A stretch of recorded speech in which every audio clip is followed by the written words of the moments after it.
नमस्कार, मेरा नाम भूषण कुमार कश्यप है। मैं अटल बिहारी वाजपेयी यूनिवर्सिटी बिलासपुर छत्तीसगढ़ में कंप्यूटर साइंस एंड एप्लीकेशन विभाग का रिसर्च स्कॉलर हूँ। आज अपन डिस्कस करते हैं केवाईसी के माध्यम से ऑनलाइन फ्रॉड कैसे होता है। ये लोगों के बीच इसकी जानकारी कम होती है, तो हमारा उद्देश्य है कि ज़्यादा से ज़्यादा लोग जागरूक हों और समझदार बने। ठीक है, तो चलिए अपन स्टार्ट करते हैं। केवाईसी क्या होता है? केवाईसी का फुल फॉर्म होता है नो योर कस्टमर। जो बैंक होता है या फिर डिजिटल वॉलेट या फिर अन्य जो संस्थाएं होती हैं, वो समय समय पर अपने ग्राहकों से केवाईसी को अपडेट करने के लिए बोलता है। तो केवाईसी अपडेट एक ऐसी प्रक्रिया है जिससे बैंक, डिजिटल वॉलेट और अन्य वित्तीय संस्थान अपने ग्राहकों की पहचान को वेरीफाई करते हैं। इसी का फ़ायदा उठाकर साइबर अपराधी लोगों को धोखा देते हैं और उनकी निजी जानकारियों को चुरा लेते हैं। तो ये जो केवाईसी फ्रॉड हैं, इनके कौन कौन से तरीके हैं उस पर आगे बात करते हैं अपन, और ये कैसे होता है। तो स्टेप बाय स्टेप एक एक बात करते जाएंगे। फर्जी कॉल और एसएमएस के जरिए फ्रॉड होता है। ये कैसे होता है?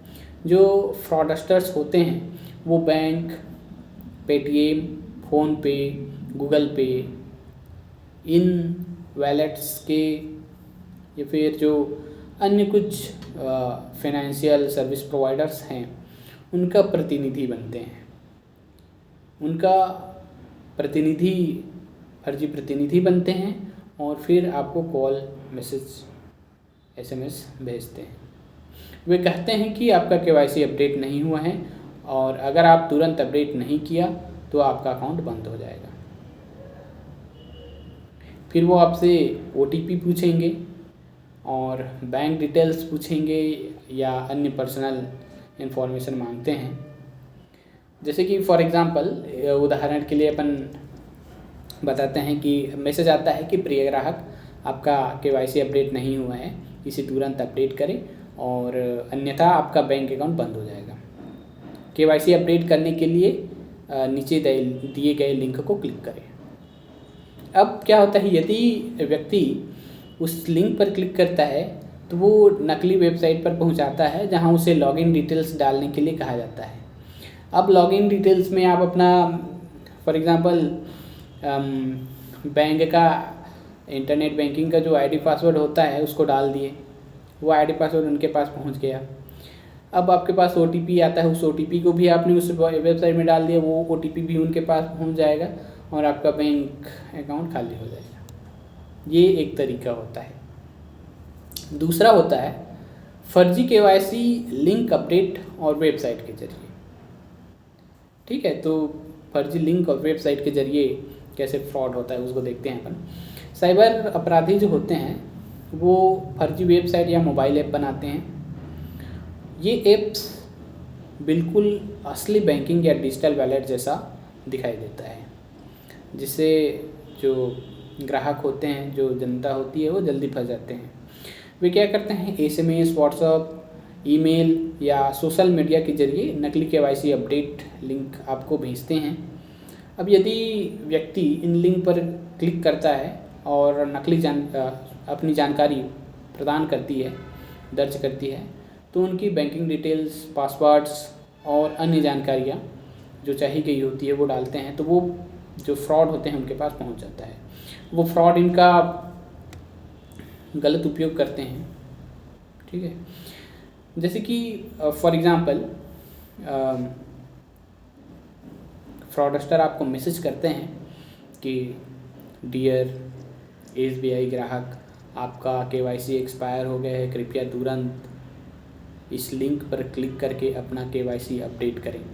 अब आप उस लिंक को क्लिक करते हो तो जो पहले वाले केस में हुआ सेम ठीक उसी प्रकार से चीज़ें होती है और आपका डिटेल फ्रॉडस्टर तक पहुंच जाती है और फिर आपका बैंक अकाउंट खाली हो जाता है।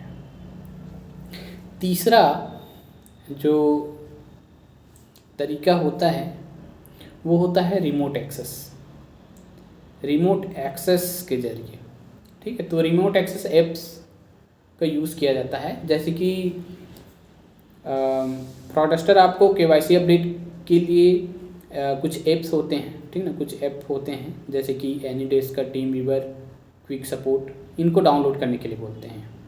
ये एप्लीकेशन क्या करता है, आपके जो सिस्टम के एक्सेस को रिमोटली दूसरे को प्रोवाइड करते हैं, ठीक ना। वो अगर आप अपना स्क्रीन उनको शेयर करते हैं तो फिर वो आपकी सिस्टम को एक्सेस कर सकते हैं। जब आप इन एप्लीकेशंस को इंस्टॉल करते हैं और दिए गए कोड को शेयर करते हैं तो फ्रॉडस्टर अपने फ़ोन का पूरा कंट्रोल, आपके फ़ोन का पूरा कंट्रोल अपने सिस्टम में ले लेते हैं।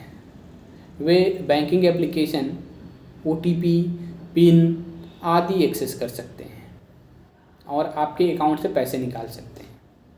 मतलब आपके सिस्टम का पूरा जो एक्सेस है वो उनके पास चला जाता है। जैसे कि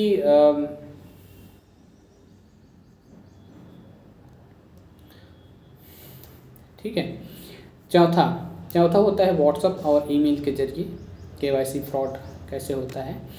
तो जो फ्रॉडस्टर होते हैं वो व्हाट्सएप या ईमेल के जरिए बैंक या डिजिटल वॉलेट का प्रतिनिधि बनकर KYC अपडेट करने के लिए कहता है। वह आपको एक फॉर्म या PDF भेजता है जिसे भरने के लिए कहता है। इस फॉर्म में Aadhaar number, PAN card, bank detail और OTP जैसी संवेदनशील जानकारी मांगी जाती है। जैसे ही व्यक्ति यह जानकारी भरकर भेजता है, अपराधी उसका बैंक से पैसे निकाल सकता है, ठीक है। जैसे कि फॉर एग्जांपल आपको मैसेज आएगा, प्रिय ग्राहक कृपया अपनी KYC को अपडेट करने के लिए इस फॉर्म को डाउनलोड करें और इसे भरकर हमें वापस भेजें। इस प्रकार से अगर आप भरकर वापस भेजते हैं तो आपका डिटेल वहाँ चला जाता है और फिर वो आपके बैंक के पैसे को निकाल सकता है। अब अपन डिस्कस करते हैं कि KYC फ्रॉड से बचने के तरीके कौन कौन से हो सकते हैं। पहला तरीका है कि कभी भी अज्ञात लिंक पर क्लिक ना करें। बैंक या डिजिटल वॉलेट कंपनी कभी भी फ़ोन पर OTP, पासवर्ड या बैंक डिटेल्स नहीं मांगती है। KYC अपडेट करने के लिए केवल आधिकारिक बैंक या डिजिटल वॉलेट एप्लीकेशन का यूज़ करें। रिमोट एक्सेस एप्लीकेशन जैसे कि एनीडेस्क, टीमवीवर को डाउनलोड ना करें और किसी भी अजनबी के साथ स्क्रीन शेयर ना करें। अगर आपको कोई संदिग्ध कॉल, SMS या ईमेल मिलता है तो तुरंत बैंक या संबंधित जो सर्विस प्रोवाइडर हैं उनके आधिकारिक कस्टमर केयर नंबर से संपर्क करें। KYC अपडेट फ्रॉड आज के समय में सबसे आम साइबर अपराधों में से एक बन गया है।